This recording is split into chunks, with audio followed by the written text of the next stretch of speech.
12장 우리 1절에서 5절까지의 말씀입니다.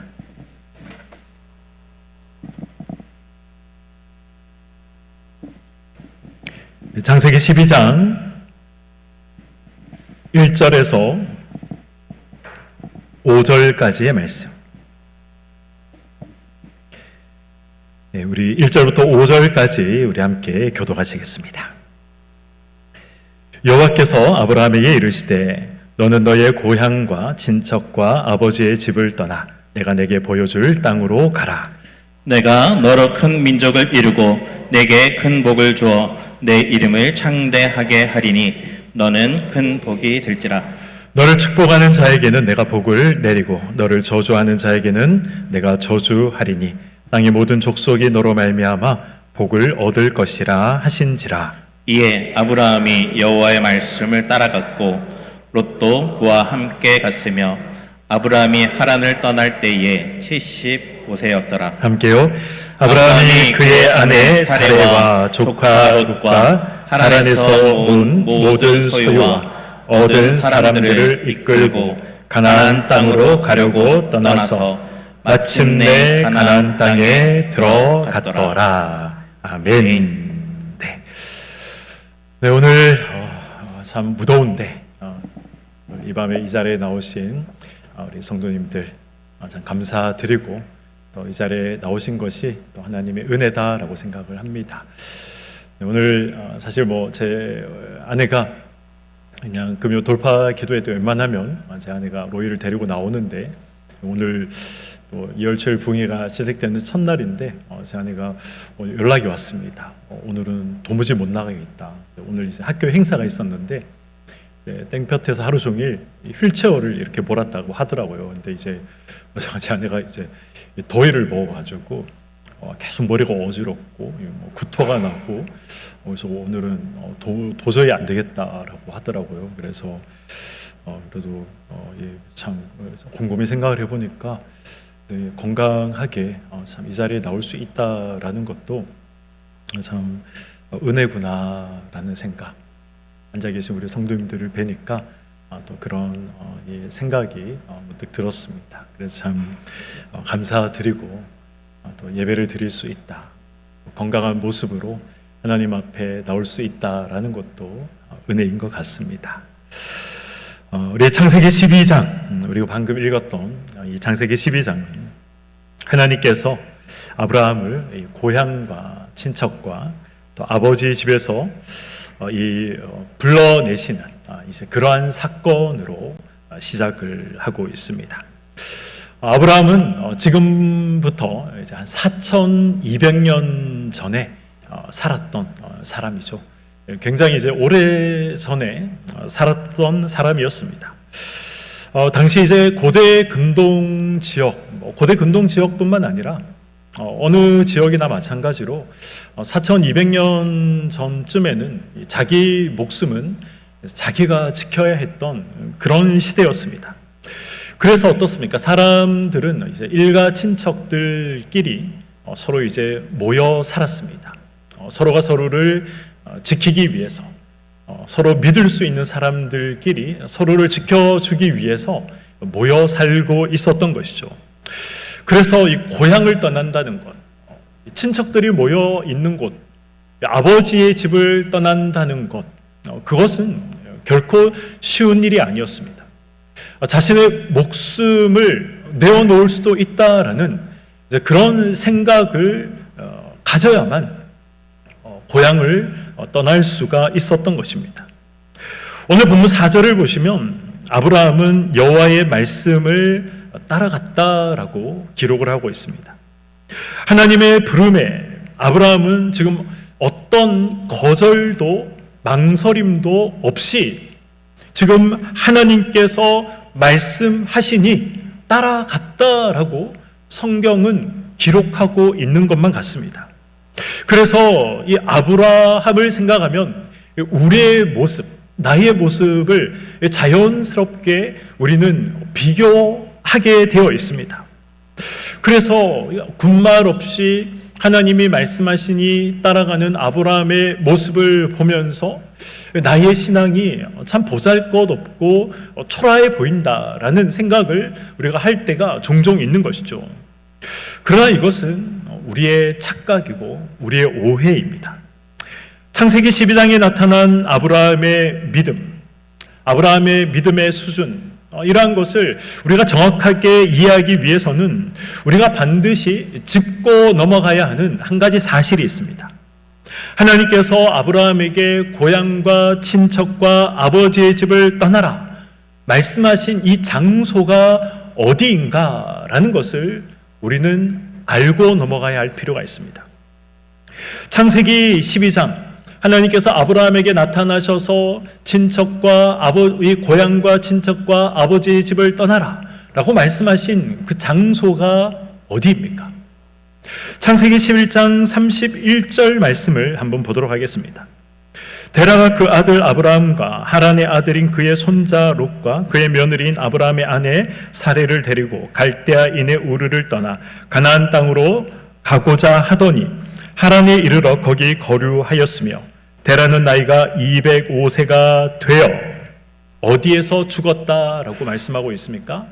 하란에서 죽었다라고 말씀하고 있습니다.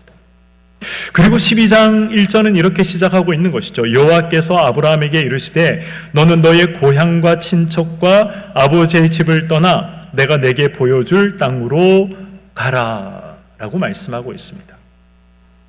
우리는 하나님께서 아브라함에게 처음 나타나셔서 말씀하신 장소가 갈대아 우르, 그러니까 갈대아 사람들이 살고 있는 우르라는 지역에서 하나님께서 가장 먼저 나타나셔서 하나님이 아브라함에게 너는 이 고향과 친척과 아버지의 집을 떠나라 라고 말씀하셨다라고 생각하고 또 알고 있습니다. 그러나 오늘 본문은 이 갈대아 우르가 아니라 지금 하란이라고 말씀하고 있는 것입니다. 그리고 이 하란까지 누가 인솔해 왔다라고 기록하고 있습니까? 아브라함의 아버지인 데라가 이 아브라함과 그리고 데라의 가족들을 인솔해서 하란까지 왔다라고 기록하고 있습니다. 그렇다면 이제 여기에서 아주 중요한 문제가 발생하게 됩니다. 어떤 문제가 발생합니까? 성경은 분명히 이 갈대아 우르가 아니라 하란에서 하나님이 나타나셨다라고 기록하고 있습니다. 하란이 어디입니까? 지도를 한번 보여주시겠습니까? 지금 잘 보이십니까? 네. 이 갈대아 우르라고 되어 있죠. 오늘날의 이제 이라크 지역입니다. 이라크 지역이고 지도 제일 상단을 보시면 하란이라고 되어 있습니다. 오늘날의 이제 시리아와 터키 적경 지역인데 오늘날의 터키 지역입니다. 튀르키예라고 하죠. 오늘날에도 이 하란은 하란입니다. 오늘날에도 하란으로 불리고 있습니다. 이 하란 지역, 가나안과 갈대아 우르 사이에 있다. 이제 편의상 그렇게 이야기하도록 하겠습니다. 뭐 그 사이 정확하게 이제 사이라고 말하기는 그렇지만 이 가나안과 이 갈대아 우르 사이에는 광야 지역이기 때문에 저기에는 사실 사람들이 잘 왕래하지 않습니다. 티그리스 유프라테스 강이 흐르는 쪽으로 저기에 이제 비옥한 초생달 지대라고 보통 이야기를 하죠. 저기에서 이제 문명이 발달을 하고 저렇게 이제 사람들이 왕래를 했었습니다. 저 강을 따라서 이 갈대아 우르에서 하란으로, 하란에서 가나안으로 보통은 이런 식으로 왕래를 했었기 때문에 사람들이 빨간색 선이 그어져 있는 이렇게 직선으로 이동하지 않고 위로 올라갔다가 아래로 내려가는 보통은 이렇게 이제 왕래를 했었습니다. 그래서 이제 이 하란까지는 이제 하란까지 올라갔던 것이죠. 그렇다면 아브라함이 갈대아 우르를 떠날 때 도대체 무엇을 믿고 떠난 것일까요? 어떠한 이 신비한 것을 보고 어떤 신비한 음성을 듣고 이 고향을 떠난 것일까요? 아브라함의 아버지 데라가 이 가족들을 인솔했다면 하나님의 첫 명령을 받았던 사람은 아브라함이 아니라 아브라함의 아버지인 데라가 아니었을까요? 마치 모세가 죽은 후에 하나님께서 이제 여호수아를 세워서 여호수아에게 이제 하나님께서 가나안을 정복하라라고 말씀하신 것처럼 하나님이 처음에는 데라에게 말씀하셨지만 데라가 죽은 후에 이제 아브라함에게 나타나셔서 다시 고향을 떠나라, 친척을 떠나라, 아버지의 집을 떠나라 라고 말씀하셨기에 그래서 아브라함이 이제 하란을 떠나서 가나안 땅으로 갔던 것은 아닐까. 왜 이런 생각 해볼 수 있지 않겠습니까? 이 모든 질문에 대한 대답이 스데반의 설교에 다 기록이 되어 있습니다. 사도행전 7장 2절에서 4절의 말씀입니다. 스데반이 이르되 여러분 부영들이여 들으소서 우리 조상 아브라함이 어디에 있기 전에 라고 말씀하고 있습니까? 하란에 있기 전에 하란이 있기 전 메소포타미아에 있을 때 이 메소포타미아는 갈대아인들의 우르 지역을 말하는 것입니다. 메소포타미아에 있을 때에 영광의 하나님이 그에게 보여 이르시되 내 고향과 친척을 떠나 내가 내게 보일 땅으로 가라 하시니 아브라함이 갈대아 사람의 땅을 떠나 하란에 거하다가 그의 아버지가 죽음에 하나님이 그를 거기서 너희 지금 사는 이 땅으로 옮기셨느니라. 아멘. 이 사도행전에 기록된 스데반의 설교에 의하면 창세기에는 기록되어 있지 않지만 이 아브라함이 갈대아 우르에 있을 때 하나님께서 이미 나타나셨다라고 성경은 말씀하고 있는 것입니다. 그리고 데라가 아니라 아브라함에게 나타나셨다라고 분명하게 말씀하고 있는 것이죠. 그래서 성경 전체를 놓고 본다면 이 가나안 땅에 들어가기 전에 하나님은 아브라함에게 총 몇 번 나타나셨느냐? 2번 나타나셨다는 것입니다. 이 우르에 있을 때 한 번 나타나셨고 그리고 하란에 있을 때 한 번 나타나셨습니다. 여기서 생각할 중요한 또 한 가지 문제가 있습니다. 우르에서 하나님이 아브라함에게 나타나셨을 때 아브라함에게 믿음이 있었는가 하는 것입니다. 하나님을 믿는 믿음이 아브라함에게 과연 있었는가 하는 것이죠. 어떻게 생각하십니까? 아브라함이 우르에 있었을 때 하나님을 믿는 믿음이 아브라함에게 있었을까요? 없었을까요? 있었을까요? 없었을까요?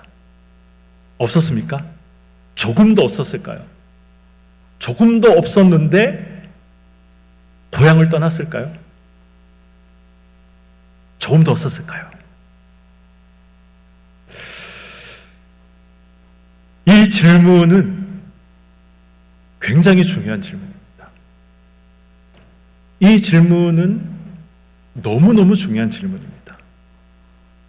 아브라함은 우리가 얼핏 생각하기로는 원래 하나님을 믿었던 사람이 아니겠는가 그렇게 생각할 수 있습니다. 그래서 하나님께서 고향을 떠나라 라고 하셨을 때 친척과 아버지의 집을 떠나라 라고 하셨을 때 그래서 이 지체하지 않고 떠났다.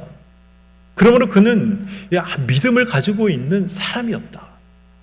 그렇게 생각할 수 있습니다. 왜냐하면 제가 앞서 서두에 말씀드린 것처럼 당시에 고향을 떠난다는 것, 친척들이 있는 곳을 떠난다는 것, 아버지의 집을 떠난다는 것, 그것은 자살 행위였습니다.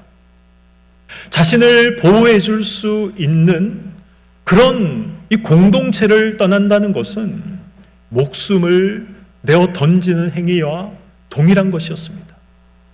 4200년 전 국가라는 것이 형성되기 전에 그래서 자신을 지켜줄 수 있는 이 치안 시스템이라는 것이 형성되기 전에 자신을 지켜줄 수 있는 그 부족을 떠난다라는 것은 자살 행위와 같은 것이었습니다. 그럼에도 불구하고 고향을 떠난다, 가족을 떠난다, 그것은 대단한 믿음이 있지 않고서야 결단할 수 없는 그런 행위였습니다. 그럼에도 불구하고 하나님의 말씀을 듣고 아브라함은 떠났습니다. 그래서 우리는 이 아브라함은 대단한 믿음의 소유자다라고 우리는 생각을 합니다. 그러나 아브라함이 원래부터 믿음을 소유한 자다. 대단한 믿음, 그 정도는 아니더라도 그래도 어쨌든 그에게 이 조그마한 믿음이라도 그에게 있었을 것이다 라고 우리가 생각을 한다면 굉장히 심각한 문제가 발생하게 됩니다. 어떤 문제가 발생하게 됩니까? 아브라함은 믿음의 조상이 되는 것이 아니라 아브라함은 심판의 조상이 되게 되는 것입니다. 하나님께서 무슨 생각을 하시겠습니까? 하나님이 비교하시지 않겠습니까? 하나님께서 저와 여러분을 비교하시지 않겠습니까? 아니, 아브라함은 날 때부터 믿음을 가지고 났는데 왜 너희들은 그 모양이냐? 아브라함은 자기의 목숨을 내어 걸고 고향을 떠났는데 왜 너희들은 그 정도의 믿음이 없느냐? 그렇게 하나님께서 책망하시고 비교하시지 않겠습니까? 아브라함이 가진 믿음의 기준에 미치지 못하면 저와 여러분들은 불합격 판정을 받는 것입니다.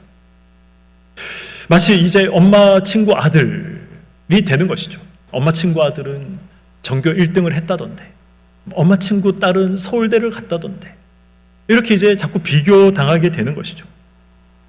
그러나 성경은 단 한 번도 아브라함과 우리를 비교하는 곳이 단 한 곳도 등장하지 않습니다. 성경은 아브라함의 믿음을 믿음의 기준으로 이야기하는 곳이 단 한 곳도 등장하지 않습니다. 하나님께서 아브라함에게 나타나시기 전 아브라함에게 믿음이라는 것은 존재하지 않았습니다. 믿음은 타고나는 것이 아닌 것입니다. 그의 믿음 없음에 대해서 구약에서도 이야기를 하고 있고 신약에서도 말씀하고 있습니다. 그리고 아브라함의 삶이 그는 믿음 있는 삶이 아니었다라는 것을 그의 삶이 증거하고 있습니다. 여호수아 24장 2절 이하에는 이런 말씀이 기록이 되어 있습니다. 여호수아가 모든 백성에게 이르되 이스라엘의 하나님 여호와께서 이같이 말씀하시기를 옛적에 너희의 조상들 곧 아브라함의 아버지 나홀의 아버지 데라가 강 저쪽에 거주하여 다른 신들을 어떻게 했다라고 말씀하고 있습니까? 섬겼으나, 다른 신들을 섬겼으나. 이 여호수아 24장에서 말씀하고 있는 이 다른 신을 섬긴 사람, 그 사람이 누구다라고 성경이 말씀하고 있습니까? 아브라함의 아버지 데라가 다른 신을 섬겼다라고 여호수아서는 기록을 하고 있죠. 아브라함의 아버지 데라가 다른 신을 섬겼다라고 기록을 하고 있기 때문에 아버지 데라만 이 우상을 섬겼지 아브라함은 섬기지 않았을 것이다, 이렇게 생각하는 것이 합당한 생각이겠습니까? 아니면 아버지 데라가 우상을 섬겼기 때문에 아브라함도 당연히 우상을 섬겼을 것이다, 이렇게 생각하는 것이 합당한 생각이겠습니까? 후자의 생각이 합당한 생각입니다. 2절에 기록된 이 섬겼다라는 이 말씀의 이 히브리 원문은 아바드라는 단어가 기록이 되어 있더라고요. 이 아바드라는 이 뜻은 오늘 본문의 해석대로 섬기다, 예배하다, 이런 의미가 있습니다. 그런데 이 단어 앞에 이제 어떤 접속사가 붙어 있느냐 하면 이제 이 와우 접속사라는 것이 붙어 있습니다.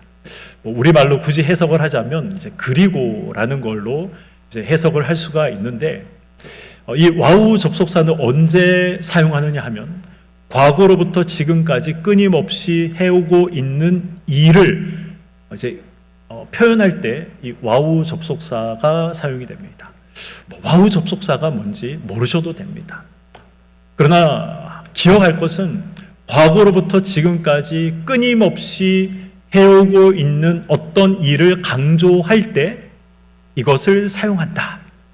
이것 하나만큼은 좀 기억을 하시면 좋을 것 같습니다. 무슨 말이겠습니까? 섬겼다라는 것이 어떤 의미라는 것입니까? 과거로부터 지금까지 우상을 끊임없이 섬기고 있었다는 것입니다.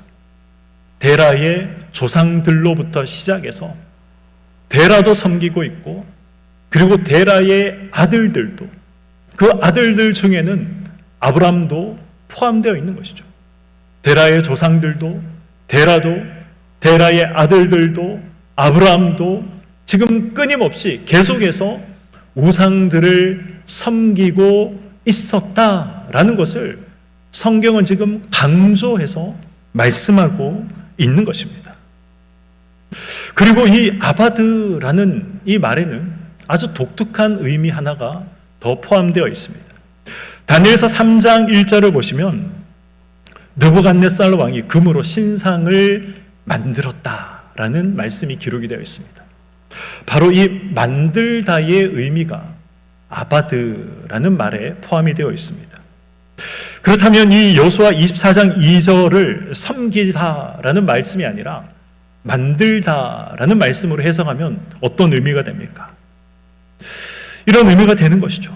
이스라엘 백성들아, 너희 조상 아브라함이 우르에 살고 있을 때 그의 아버지 데라도 우상을 섬기던 자다, 이런 의미가 아니라 아브라함의 아버지 데라는 우상을 만들던 자다라는 의미도 되는 것입니다.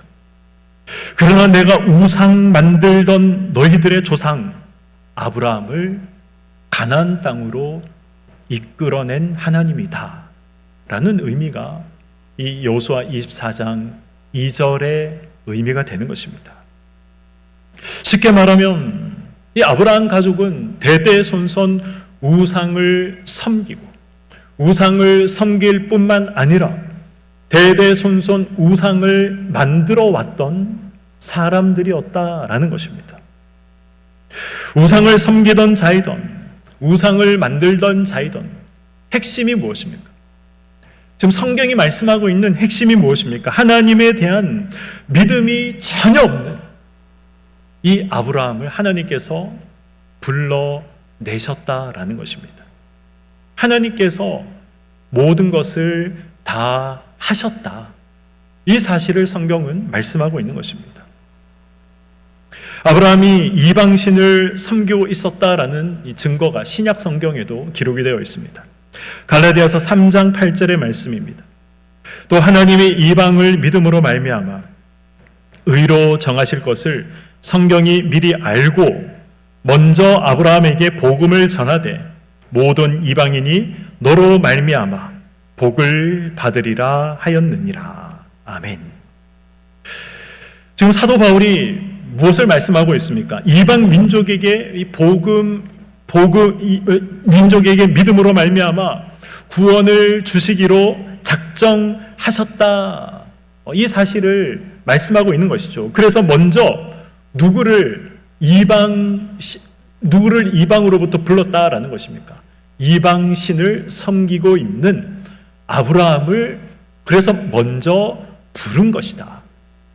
이방신을 섬기고 있는 이방인들을 부르기 위해서, 그래서 이방신을 섬기고 있는 너희들의 조상 아브라함을 하나님께서 먼저 부르신 것이다. 이 사실을 바울도 이 갈라디아서 3장 8절 말씀을 통해서 말씀하고 있는 것입니다.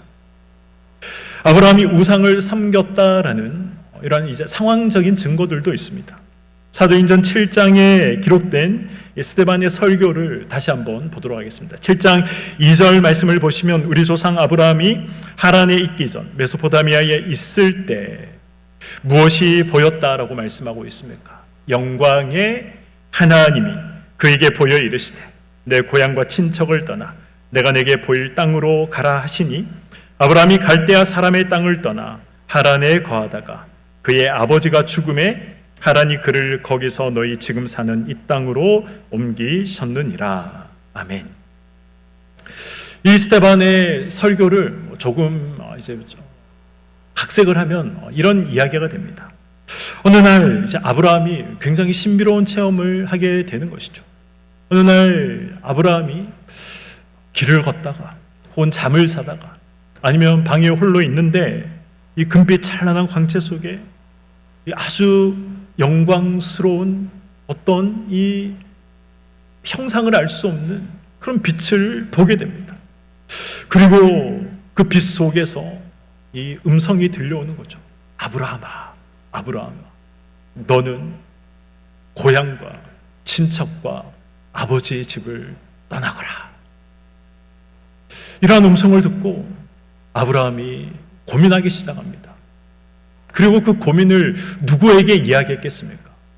자기 아버지에게, 데라에게 이야기했겠죠. 아버지, 큰일 났습니다. 제가 얼마 전에 홀로 있는데 갑자기 큰 광채 속에서 이런 음성이 들렸습니다.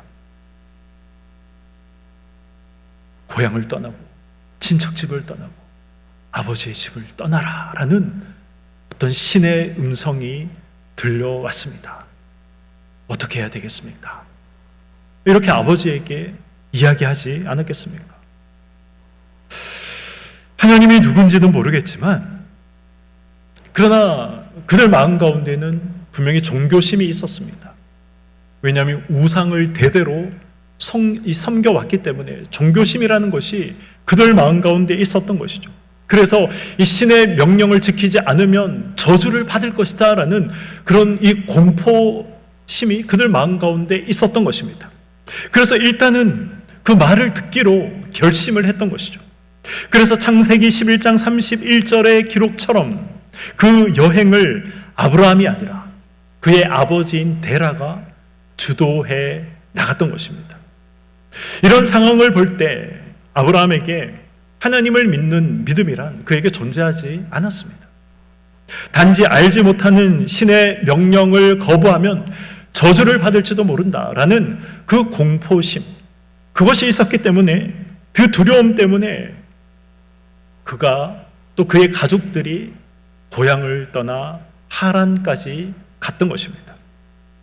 그렇게 가나안을 떠났지만 하란에 도착해서 어떻게 합니까?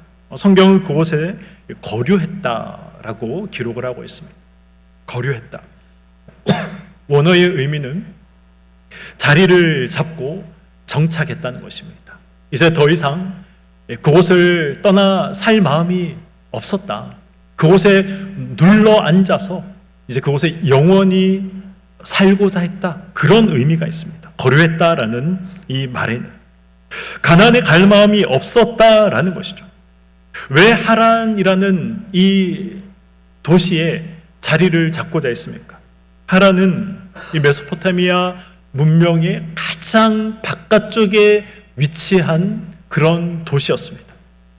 그래서 이제 이 문명권을 벗어나면 문화가 달라지고 언어가 달라지기 때문에 이제 더 이상 자신들의 안전을 담보할 수가 없었습니다. 자신들의 안전을 담보할 수 있는 이 마지막 최후의 보루가 바로 하란이라는 곳이었습니다.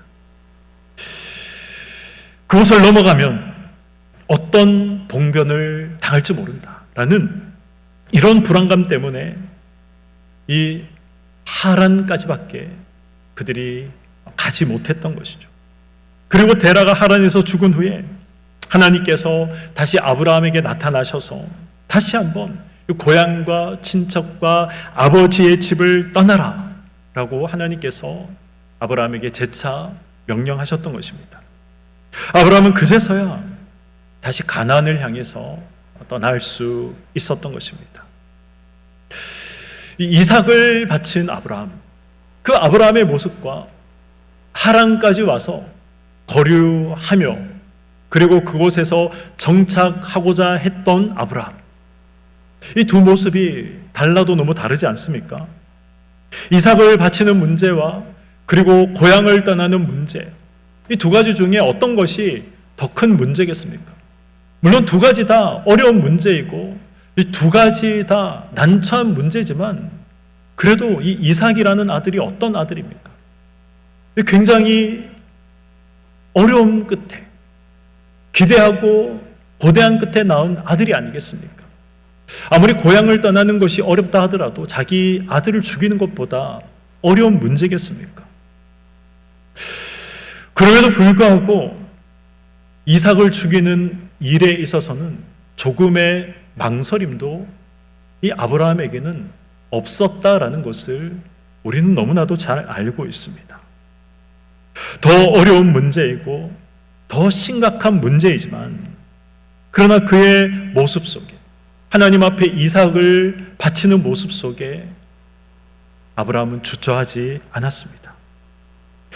어떻게 한 인간의 인생 속에 이런 반전이 있을 수 있겠습니까?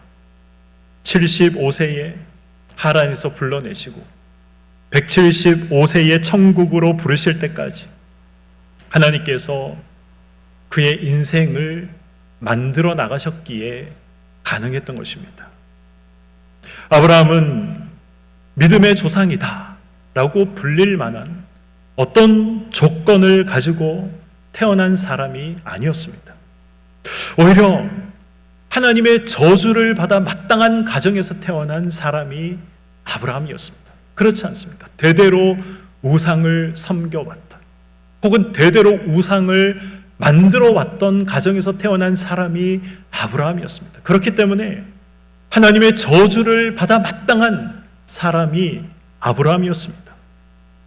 그러나 조건이나 원인이나 이유 없이 하나님께서 하나님의 뜻대로 부르시고 그의 인생을 만지시고 다듬으셔서 믿음의 조상이 되도록 하나님께서 만들어 나가셨던 것입니다. 이것이 아브라함이 가지고 있는 믿음의 본질이고 이것이 은혜의 본질인 것입니다. 저와 여러분이 바로 이런 인생을 지금 살아가고 있다라는 사실을 믿으시기 바랍니다. 아브라함과 동일한 인생, 그 동일한 인생을 우리가 살아가고 있는 것입니다. 아브라함과 동일하게 구원받을 만한 조건, 구원받을 만한 자격, 믿음을 소유할 만한 그러한 자격이나 조건을 우리가 타고나지 않았습니다. 그럼에도 하나님께서 우리를 불러주셨고 지금도 빚어가고 계신 것입니다. 어디까지 만들어 가실까요? 하나님께서 아브라함을 이삭을 바치는 자리까지 만들어 가신 것처럼 저와 여러분을 그 믿음의 자리까지 만들어 가시는 것입니다. 그래서 성경은 이렇게 말씀하고 있습니다. 창세기 12장 5절 말씀입니다.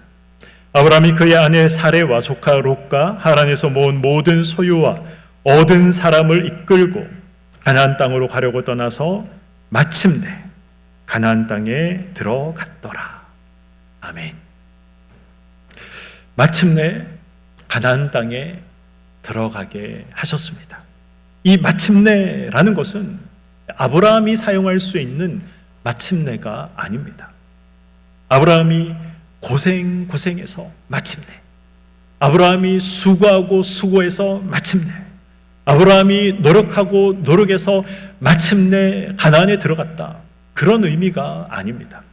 하나님께서 부르시고 하나님께서 오래 참으시고 하나님께서 기다리시고 하나님께서 때로는 밀어내기도 하시고 하나님께서 때로는 이끌어내기도 하셔서 그래서 마침내 아브라함이 가나안에 들어갈 수 있었던 것입니다. 사랑하는 성도 여러분, 저와 여러분들은 절망할 수 없는 존재들임을 기억하시기 바랍니다. 왜 우리는 절망할 수 없습니까? 우리가 절망할 수 없는 존재라는 사실을 우리는 아브라함의 생애를 통해서 확인할 수 있어야 합니다.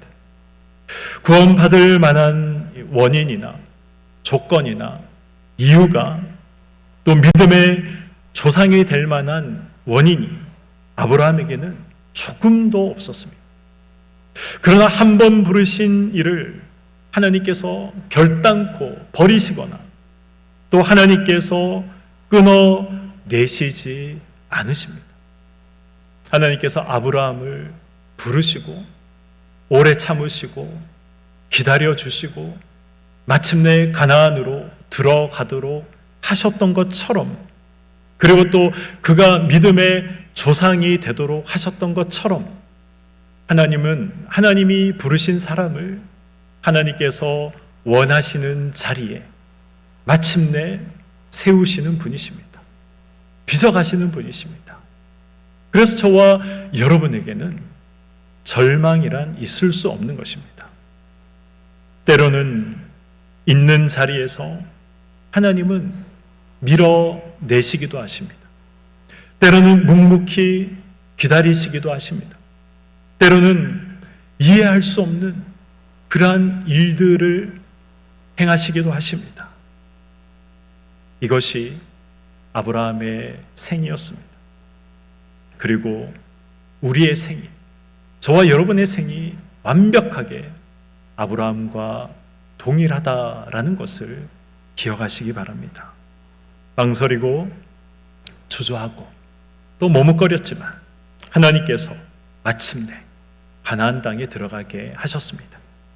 그리고 이삭을 바치는 그 수준까지 아브라함을 자라게 하셨듯이 저와 여러분도 자라게 하시는 것입니다. 그러므로 지금 나의 모습이 너무 부족하고 너무 연약하다 하더라도 너무 낙심하지 마시고 좌절하지 마시기 바랍니다. 하나님 손의 인생이란 좌절의 자리에 있을 수 없는 인생인 것입니다. 저는 KTX를 종종 탈 일이 있습니다. 그럼 KTX를 타면 어쩔 수 없이 좌석이 없으면 역방향을 타야 할 때가 있습니다. 역방향을 앉았다고 해서 제가 목적하는 곳에 도착하지 않는 것은 아니지 않습니까? 역방향에 앉았다고 해서 다시 출발지에 도착하면 어떻게 하나, 이 걱정하면서 역방향 좌석에 앉아 있는 사람은 단 한 사람도 없습니다. 부산에서 출발해서 서울까지 오는데 역방향에 앉았다라고 해서 다시 부산에 도착하면 어떻게 하지? 이 걱정하면서 서울 가는 KTX를 타며 역방향 좌석에 앉아 있는 사람은 아무도 없습니다. 당연히 서울 가겠지라고 생각하고 역방향 좌석에 다 앉아 있는 것입니다. 하나님이 손에 붙들려서 우리가 있다면 우리는 이미 성공한 자리에 앉아 있는 것입니다. 그러한 삶을 살아갈 때 물론 어려움이 있을 수도 있습니다. 우리가 예상하지 못한 그러한 일들이 우리에게 찾아올 때가 있고, 우리가 예상하지 못한 그러한 일들 때문에 우리의 인생이 흘러가는 것처럼 보일 때도 있습니다. 그러나 하나님께서 빚어가신다 라는 이 사실을 잊지 마시기 바랍니다. 이 사실을 기억하면, 이 사실을 믿는다면, 그러면 우리는 절망할 수 없는 것입니다. 하나님께서 되어가게 하시는 것이죠. 이 사실을 알면 인생을 담대하게 살아갈 수 있는 것이고, 이 사실을 모르면 인생을 끙끙거리면서 살게 되는 것입니다. 하나님을 믿고 산다는 것이 무엇인지 아브라함의 인생을 통해서 배우시고, 아브라함의 인생을 통해서 확인하시며, 아브라함을 통해서 하나님께서 내 삶을 빚어가신다 라는 이 사실을 기억하시고 확신하시며 담대하게 살아가시는 저와 여러분의 삶이 되시기를 주님의 이름으로 간절히 축원드립니다. 아멘.